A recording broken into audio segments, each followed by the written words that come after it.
एक व्यक्ति था, वो हमेशा दुखी रहता था क्योंकि उसकी समस्या कभी खत्म नहीं होती थी। इसीलिए धीरे धीरे उसे ऐसा लगने लगा कि उससे दुखी व्यक्ति संसार में कोई और नहीं है।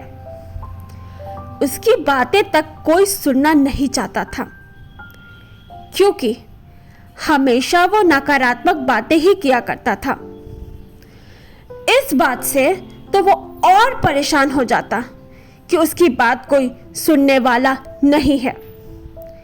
एक दिन उसे पता चला कि शहर में कोई महात्मा आने वाले हैं जिसके पास सभी समस्याओं का समाधान है।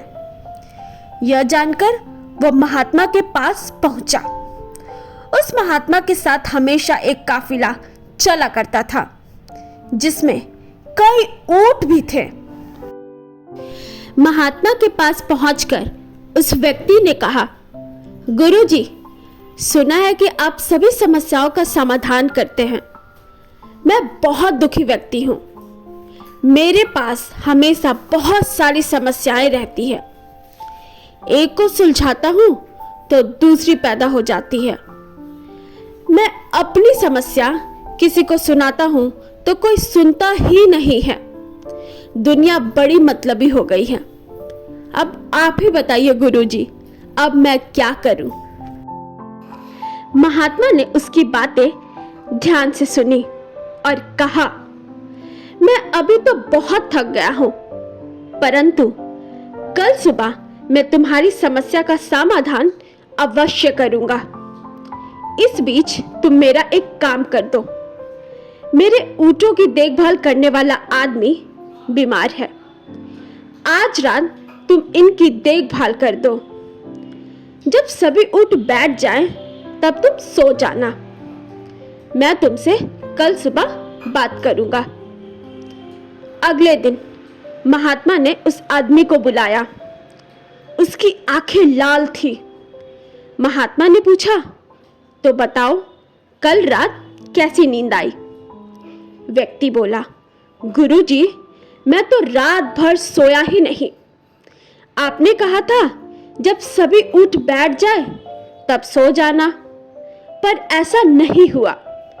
जब भी कोशिश करके एक ऊंट को बिठाता, दूसरा खड़ा हो जाता। सारे ऊंट बैठा ही नहीं, इसीलिए मैं रात भर सो नहीं सका। महात्मा जी ने मुस्कुराते हुए कहा, मैं जानता था कि इतनी ऊंट एक साथ कभी नहीं बैठ सकता, फिर भी मैंने तुम्हें ऐसा करने को कहा।